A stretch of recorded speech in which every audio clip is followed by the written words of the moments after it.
Я была в 3 классе, когда учительница предложила нам сделать подарок для мамы на 8 марта. Попросила: принесите, говорит, лоскуточки белой ткани, и будем вышивать салфеточки для мамы.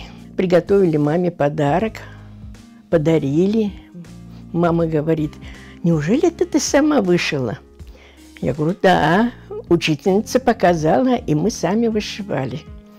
Она: машалла, машалла, кызыма, бір ділбер олған, бір ділбер нағышлағансың, машалла, машалла саңа. А это меня так вдохновило, так мне понравилось, что маме понравился мой подарок. А мне понравилось, как мама отнеслась к этому.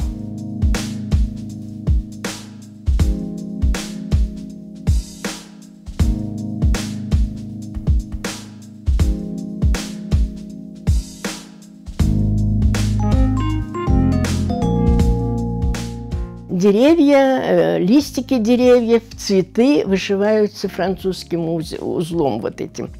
А небо и море, вода, это лед, снег, это все вышивается гладью.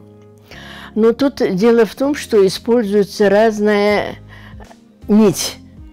Идет и акрил, идет и хлопок, мулине, идет и шерсть, идет и полиэстер.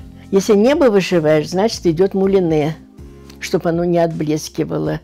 А если море идет, воду вышиваешь, то надо, чтобы оно блестело, и идет уже шелковая нить. Нитки очень много разных тонов надо, потому что одним зеленым цветом дерево не вышьешь. Там столько тонов: светлый, темный, грязно-зеленый, светло-зеленый, там темно-зеленый, даже черный используется, вот, чтобы передать глубину вот этого рисунка.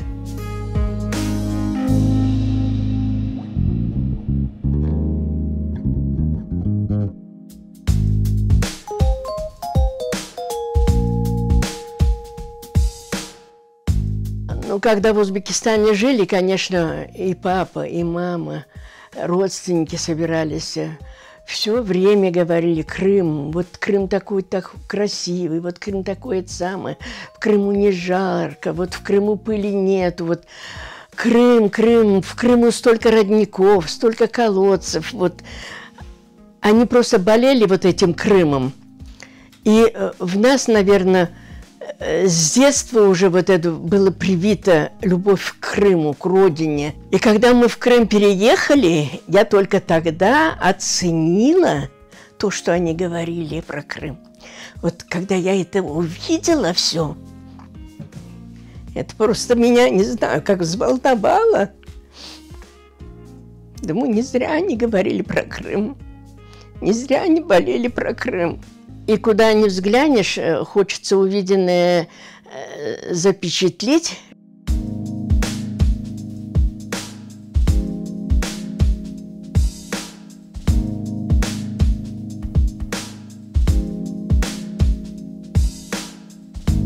Когда вышиваешь, уходишь с головой туда, ни о чем не думаешь. Ты уже ходишь по берегу моря, ты ходишь уже на берегу озера, уже ходишь под этими деревьями. Полностью переключаешься в эту работу. Когда вышиваешь, морально и физически отдыхаешь, вкладывая туда всю душу, получаешь такой заряд энергии.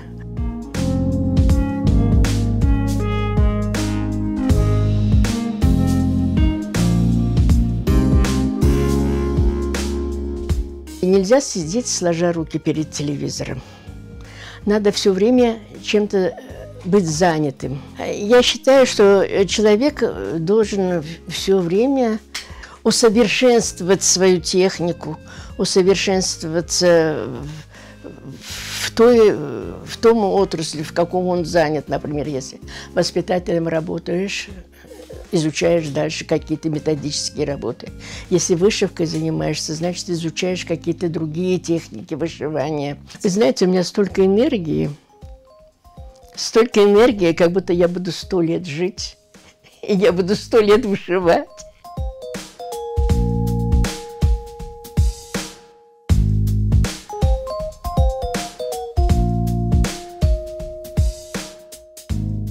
эти игрушки очень прочные. И детям они очень нравятся, потому что у них глазки не оторвешь, уши не оторвешь, они все связанные, они легкие. Когда я вижу, как ребенок радуется, как он играет с этими игрушками, меня еще больше вдохновляет связать еще что-то новенькое, еще что-то дать ребенку, чтобы он играл. Вышиваю так для души. И если устану вышивать, перехожу на вязание. Короче, чередую то одно, то другое.